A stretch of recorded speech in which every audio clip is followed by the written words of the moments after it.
টাকা দিয়ে তুমি বড় বাড়ি কিনতে পারবে, ভালো পরিবার তৈরি করতে পারবে না। টাকা দিয়ে তুমি ভালো বিছানা কিনতে পারবে, কিন্তু ঘুমকে নয়। টাকা দিয়ে ঘড়ি কিনতে পারবে, কিন্তু সময়কে নয়। টাকা দিয়ে তুমি বই কিনতে পারবে, কিন্তু জ্ঞানকে নয়। টাকা তোমায় অনেক বন্ধু দেবে, কিন্তু ভালোবাসা নয়। আসসালামু আলাইকুম। লাইফ ক্যাপচার আপনাদের সবাইকে স্বাগতম। আমি তাহমিনা বলছি ঢাকা থেকে। কেমন আছেন আপনারা সবাই? আমরা সবাই আলহামদুলিল্লাহ ভালো আছি। চলে এলাম বরাবরের মতো নতুন আরও একটি ব্লগ নিয়ে। আশা করছি শেষ পর্যন্ত সবাই সাথেই থাকবেন। আর আজকের ব্লগটা শুরু করছি দুপুর থেকে। এখানে কিছু মাছ আনা হয়েছে। আমি মাছগুলোকে খুব ভালোভাবে কেটে ধুয়ে নিয়েছি। আসলে যেদিন মাছের বাজার করা হয় খুব পেরেশানিতে সেই দিনটা যায়। আর আজকেও তার ব্যতিক্রম নয়, আজকের দিনটাও খুব পেরেশানির মধ্যেই ছিল। এখন আমি মাছগুলোকে প্যাকেট করব, তাই আমি আলাদা আলাদা করে নিচ্ছি। আর বড় মাছগুলো আমি সব কেটে নিয়েছি, সাথে কিছু ছোট মাছও এনেছি আজকে। ছোট মাছ খেতে আমার কাছে খুবই ভালো লাগে, কিন্তু কাটার ভয়ে খাওয়া হয় না। এখানে এই যে মাছগুলোকে আমি কেটে ধুয়ে নিয়েছি, আর সাথে কিছু ইলিশ মাছও আনা হয়েছে। ইলিশ মাছের এখন ভরপুর সিজন চলছে, তারপরও ইলিশ মাছের প্রচুর দাম। আর এখানে আমি আজকে এনেছি কই মাছ, শাপলা পাতা মাছ, পোয়া মাছ, আর আরেকটা মাছ, ওইটা মাছের নামটা আমার ঠিক মনে নাই। আমি শাপলা পাতা মাছটাকে চামড়া ছুলে তারপরে কেটে নিয়েছি। আর এনেছি কিছু ছোট চিংড়ি মাছ। চিংড়ি মাছগুলো আমি এখন এভাবে ফ্রিজে রেখে দেবো, আর বাকি মাছগুলো আমি প্যাকেট করে যে বক্সে ঢুকিয়ে নিয়েছি। আর এটা ইলিশ মাছ আর কিছু ছোট মাছ রেখেছি আজকে রান্না করার জন্য। আমি সবসময় এভাবে বড় বক্সে করেই মাছ রাখি, তাহলে আমার খুঁজে পেতে সুবিধা হয়। এখানে আমি ছোট মাছটা রান্না করব, তাই সব কিছু রেডি করে নিয়েছি।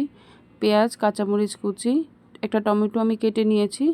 আর ঘরে কিছু বরবটি ছিল, ওগুলো নষ্ট হয়ে যাচ্ছিলো, তাই ভালোগুলো আমি কেটে মাছের সাথে দিয়ে দিচ্ছি।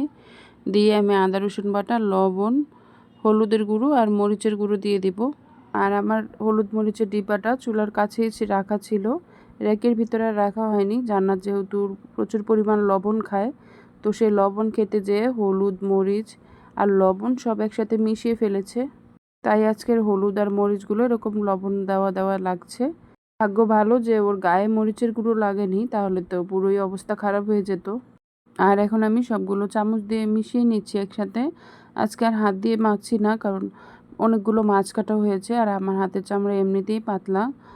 আর যেহেতু কই মাছ কেটেছি, কই মাছ কাটতে গেলে হাতের ভিতরে কয়েক জায়গা দিয়ে কেটে কেটে যায়, তাই আজকে চামচ দিয়ে মেখে নিচ্ছি। এখন অল্প একটু পানি দিয়ে আমি মাছটা বসিয়ে দিব। আর এদিকে আমি দুধ চুলোয় দিয়ে রেখেছিলাম। অনেকক্ষণ চুলোর পাশে দাঁড়িয়েছিলাম যেন উতলিয়ে না পড়ে, কিন্তু আমার ভাগ্যটা খারাপ, যখনই আমি দুধ চুলায় দিই তখনই দুধ চুলার উপরে পড়বেই, এটা সবসময়ই হয়। আর এই যে আমি মাছটা রান্না করে নিয়েছি একেবারে শুকনো শুকনো করে। তারপর আমি এই যে আরেকটা তরকারির জন্য এখানে আমি পেঁয়াজ ভেজে নিচ্ছি তেলের ভিতরে। তারপরে পরিমাণ মতো লবণ, মরিচের গুঁড়ো, হলুদের গুঁড়ো দিয়ে আমি মশলাটাকে খুব ভালোভাবে কষিয়ে নেব। আর এখানে আমি ইলিশ মাছ রান্না করব, তাই এখানে আমি আদা রসুন ব্যবহার করছি না। আর পাশাপাশি এই যে কিছু চিংড়ি মাছও কেটে নিচ্ছি। আর আমি সবসময় চিংড়ি মাছ আনলে ধুয়ে ফ্রিজে রেখে দিই, ডিপ ফ্রিজে অল্প অল্প করে বের করে কেটে নিই। একসাথে মাছগুলো বের করে আমি বাছতে গেলে চিংড়ি মাছগুলো হলুদ হলুদ হয়ে যায়।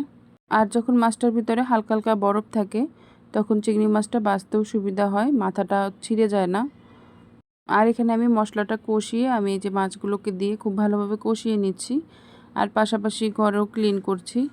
আমার বাসাটা রাস্তার পাশে না, চারতলার উপরে, তারপরেও প্রচুর পরিমাণ ধুলা আসে। আর এই যে জান্নাতের বাবার জন্য যে গ্যাস্ট্রিকের সিরাপটা আনা হয়েছিল, সেটা সে একবার খেয়ে বমি করেছিল, তাই তাকে আর খাওয়ানো যায়নি। ছোট বাচ্চাদের মতো ওইটা ওইরকমভাবেই পড়ে আছে। আর জান্নাতের গলায় কাঁটা বিঁধেছিল, তাই এই হোমিওপ্যাথি ওষুধগুলো তাকে এনে খাইয়েছিলাম। গলায় কাঁটা বিঁধলে হোমিওপ্যাথি ওষুধ খুব উপকার করে।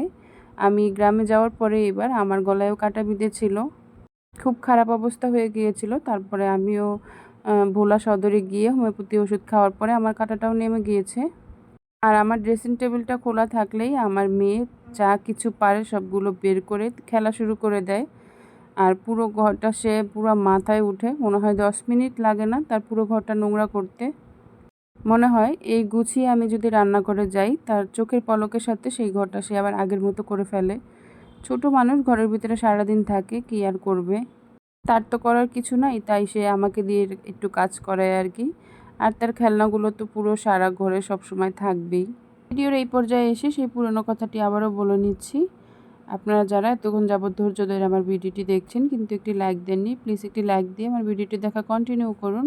আর আপনারা যারা নতুন আজকে আমার ভিডিও দেখছেন, আপনারা যদি এই রিলেটেড ভিডিও দেখতে পছন্দ করেন বা আমার ভিডিওর কোনো অংশ যদি আপনাদের কাছে ভালো লেগে থাকে, তবে আমার চ্যানেলটি সাবস্ক্রাইব করে আমার সাথেই থেকে যেতে পারেন। আর আমার আজকের ভিডিওর ভালো এবং মন্দ দিকগুলো আমাকে কমেন্টস করে জানাতে পারেন। এখানে আমি মাছগুলোকে খুব ভালোভাবে কষিয়ে নিয়েছি। এখন আমি উঠিয়ে ফেলছি। এখন আমি তরকারি দিয়ে দিচ্ছি। আমি আজকে পটল আর আলু দিয়ে মাছগুলোকে রান্না করে নিব। আর ইলিশ মাছ আমার কাছে সবসময় কষিয়ে রান্না করলেই ভালো লাগে। আর যদি ভাজা খাই তাহলে শুধু ভাজা খেতেই ভালো লাগে। কিন্তু কষানো ছাড়া যে কাঁচা মাছটা দিয়ে অনেকে রান্না করে, যে উপরে কাঁচা মাছটা দিয়ে দেয়, ওভাবে আমি কখনোই কোনো মাছই খেতে পারি না। আসলে এক একজনের রান্না বান্না, এক একজনের মুখের টেস্ট এক এক রকম, কারোর সাথে কারো মিলবে না। এখানে আমি অফ ক্যামেরায় পটলের তরকারিগুলো খুব ভালোভাবে কষিয়ে নিয়েছি। তারপর এখানে আমি পরিমাণ মতো গরম পানি দিয়ে পটলগুলোকে আর একটু রান্না করে নিয়েছি। তারপরে এই যে কষানো মাছগুলো দিয়ে দিয়েছি। আর সাথে এই যে বেগুনের ভিতরে আমি মশলা মেখে রেখেছিলাম, ওগুলো আমি ভেজে নিয়েছি। আর এই যে আমার মাছটাও প্রায় হয়ে গেছে, আমি এখানে ধনিয়া পাতা কুচি দিয়ে দিচ্ছি। আসলে ভিডিওতে যত ছোট করে আর সহজে কেটে কুটে দেখানো যায়, ভাবে যদি সহজে আমাদের কাজগুলো হয়ে যেত কতই না ভালো হতো, তাই না? আর এখানে আমি কিছু রুটিও বানিয়ে নিয়েছি ফ্রোজেন করার জন্য। আজকের জন্য এটুকুই। যারা এতক্ষণ যাবত ধৈর্য ধরে আমার ভিডিওটি দেখছেন তাদের অসংখ্য ধন্যবাদ জানিয়ে বিদায় নিচ্ছি। আসসালামু আলাইকুম।